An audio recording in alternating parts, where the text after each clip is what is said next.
Hello tout le monde, how you doing?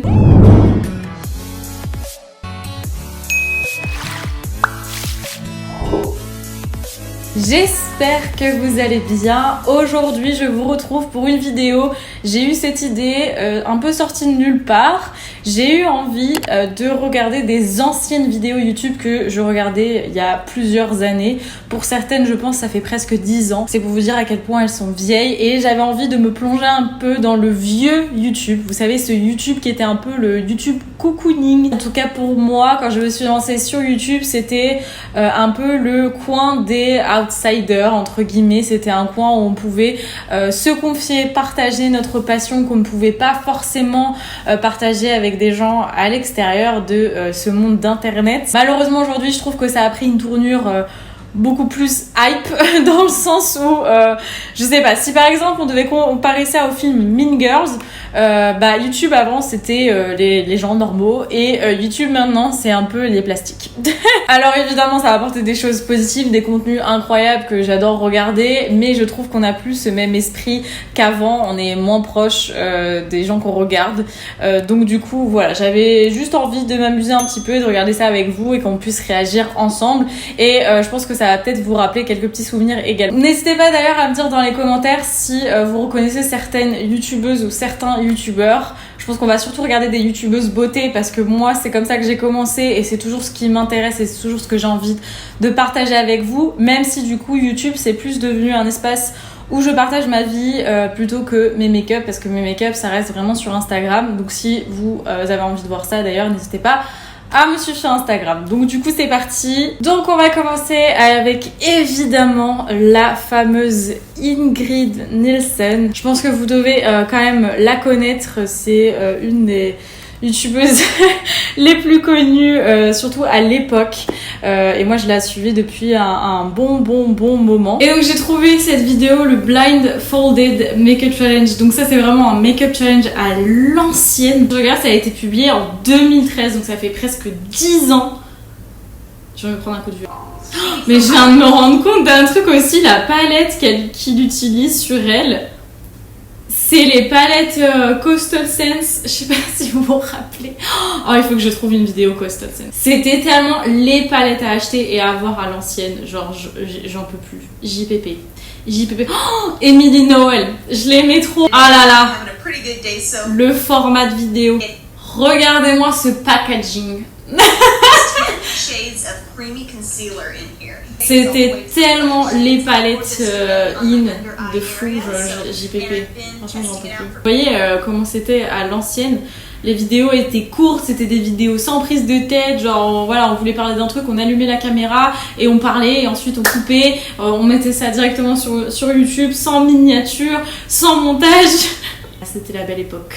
J'ai aussi retrouvé une vidéo d'une youtubeuse que j'adorais, qui est Sophia Cheng, je sais pas si vous la connaissez. Cette vidéo date de 2011.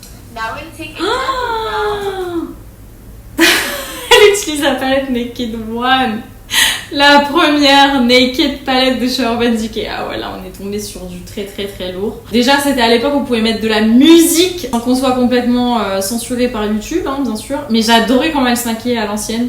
J'aimais trop regarder ses vidéos. Et elle avait une très bonne qualité déjà de vidéo à l'époque, hein. Quand je regarde là, je me dis waouh, c'était déjà un bon level. On peut voir aussi un peu comment on se maquillait à l'époque.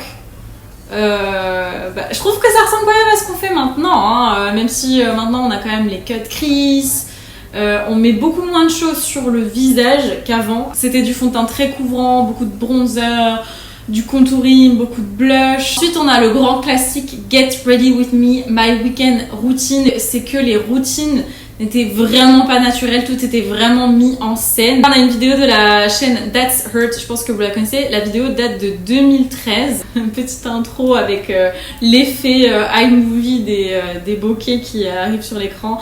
Et voilà, tout était très... comment dire, scénarisé, avec des plans surtout. Oh là là, les transitions. Oh la vache. Ah ouais, j'en peux plus. Mais avant... Oh, je viens de voir le Instagram de 2013. Alors Instagram a eu un méga glow up, je pense qu'on en parle pas assez. C'est waouh. Et l'iPhone aussi. Donc maintenant on fait toujours des routines comme ça, mais beaucoup moins je trouve. Avant c'était vraiment très drôle. Ah, elle avait un bon petit setup en fond avec ses petites bougies hein. Cliché de youtubeuse, on adore, j'ai ma petite bougie par là. Ah, je viens de voir un truc là, ça aussi c'est trop la hype. Les couleurs tattoo, eyeshadow, c'était un truc de fou. Genre tout le monde s'était rué dessus quand c'est sorti. Il y en avait plus dans les magasins, c'était un truc de fou. Évidemment, il fallait que j'ai une vidéo de Zoéla.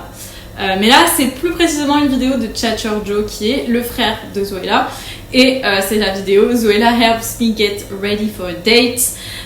Et ils sont carrément des masques One Direction. Donc cette vidéo date de 2013. Oh, le 15 septembre 2013, un jour après mon anniversaire. J'adorais son frère, j'adorais ce qu'ils faisaient tous les deux. Ils étaient beaucoup trop drôles. Est-ce qu'on peut vous voir? Oh, l'intro incroyable. Ils sont beaucoup trop cute. Je trouve qu'ils ont pas changé. Donc je sais pas si c'est bien ou pas bien, mais le fameux tie and dye là, oh, ce fameux challenge, c'était beaucoup trop drôle ça aussi. Oh là là. Et nous voilà sur le fameux classique 3 minutes makeup challenge. Je sais pas si vous avez connu ce challenge. Je l'ai fait, moi je crois que je l'ai fait. Il fallait se maquiller en 3 minutes sans éditer la vidéo. Et cette vidéo vient de chez Bubs Beauty et elle date de 2013. Elle était trop mignonne cette youtubeuse, je l'aimais beaucoup. Et pareil là encore une fois vous pouvez voir en termes d'editing et tout, qualité de vidéo, c'est pas la même. Mais elle était trop mignonne, je l'aimais trop. Oh le timer. Le timer. Est-ce qu'on peut regarder la différence aujourd'hui? Moi je crois que c'est l'iPhone qui me choque plus que le reste. Et ouais, ce que je remarque le plus c'est que vraiment on mettait plus de courant sur notre teint avant qu'aujourd'hui. Ce qui est pas plus mal, hein. Ça veut dire qu'aujourd'hui on prend un peu plus confiance en nous, à notre peau et qu'on prend plus soin de notre peau en termes de skincare qu'avant. Le corail, ah oui bah j'avais oublié le corail. Le corail c'était très à la mode. très à la mode à l'époque. Je ne pouvais pas faire cette vidéo sans parler de cette youtubeuse qui est Claire de Lys Makeup. Je sais pas si vous l'avez connue, si vous la connaissez. Cette vidéo date de 2014 et elle faisait des vidéos où moi personnellement je m'évade. Très grande youtubeuse make-up pour moi, avec une personnalité et un univers qui est énorme. Oh, c'est si vieux ça, plus personne n'en parle. Est-ce qu'elle existe toujours? Je vais checker. Ah non, ils les vendent plus du tout. Et c'était en fait des produits très pigmentés, c'était ils appelaient ça les lip tar. Et c'était des pigments lèvres en fait, crème, très pigmentés. Et les gens en parlaient beaucoup. Pareil, vous pouvez voir là. Évidemment, on a vu une grille, il fallait absolument que je regarde une vidéo de Fleur de Force. Petites fleurs que j'aimais beaucoup, elles étaient très proches. Je pense plus du tout maintenant, hein, mais cette vidéo date de 2009. Et c'est aussi une manière de vous montrer les fameux swaps. À l'ancienne, on avait beaucoup de swaps. Des gens s'envoyaient des mails pour faire des swaps entre eux. C'était vraiment le truc incroyable où en gros, vous deviez acheter, vous avez un budget, vous deviez acheter des cadeaux pour une personne. Et en fait, vous échangiez des colis. Tout ça, il y avait beaucoup de swaps qui existaient avec le make-up. J'en vois plus du tout aujourd'hui, donc voilà. Mais là, très bon exemple, on a un fameux collectif Swap and Haul. Et alors, la signature de Fleur de Force, le fameux rouge à lèvres rose, blanc, nacré, à l'ancienne de fou. Comme vous pouvez voir, on avait du NYX. Alors NYX, pareil, à l'ancienne c'était fou. C'est encore le cas maintenant, hein. Mais vraiment à l'ancienne c'était un truc de fou. Et oh là là, les anciens packaging, je me rappelle de ces rouges à lèvres, j'en avais plein. Bah, c'est la teinte qu'elle porte là, je suis sûre. J'en avais plein, des rouges à lèvres NYX comme ça. Oh là là, ça me remémore tellement de choses, c'est un truc de fou. Dites-moi d'ailleurs si vous voulez qu'on réagisse ensemble à mes anciennes vidéos, mais des vidéos qui sont en privé maintenant, que vous pouvez pas voir. Mais vraiment très anciennes, dites-moi en commentaire si ça vous intéresse. Ça pourrait être marrant, je pense que ça pourrait être très marrant. Et j'ai très envie de terminer cette vidéo avec une youtubeuse que j'aime beaucoup également, qui est Samaj avec 3A et 2M. Cette vidéo date de 2015, donc elle est pas si vieille comparée aux autres. Mais c'était, à l'ancienne on avait beaucoup de vidéos sur des revues de produits, notamment des fonds de teint. Et donc là on a le Rimmel Lasting Finish, donc ça aussi c'est quand même plutôt vieux. Ah là ça me fait trop bizarre. Pareil, ce fameux flat flat top kabuki brush, le F80 il me semble de chez Sigma. Avant, tout le monde appliquait son fond de teint avec ce pinceau, tout le monde. Aujourd'hui, tout le monde utilisait une éponge quasiment, mais avant, tout le monde utilisait ce pinceau, c'était un truc de fou. Enfin bref, bon voilà qui conclut cette vidéo, j'espère que vous aurez apprécié autant que moi parce que ça m'a rappelé vraiment de très bons souvenirs et j'ai adoré réagir à tout ça et revoir des anciennes vidéos, j'aime bien faire ça de temps en temps. Si vous voulez un deuxième épisode, parce qu'il en existe tellement, je peux encore vous partager tellement de trucs que j'ai dans mes favoris ou des vidéos likées il y a 10 ans. N'hésitez pas à liker cette vidéo, à me le dire en commentaire. Si vous n'êtes pas encore abonné à la chaîne, n'hésitez pas à le faire. Ça m'aide énormément, donc merci à ceux qui me soutiennent comme d'habitude. En tout cas, moi, je vous fais plein de bisous et je vous dis à très vite pour une prochaine vidéo. Ciao!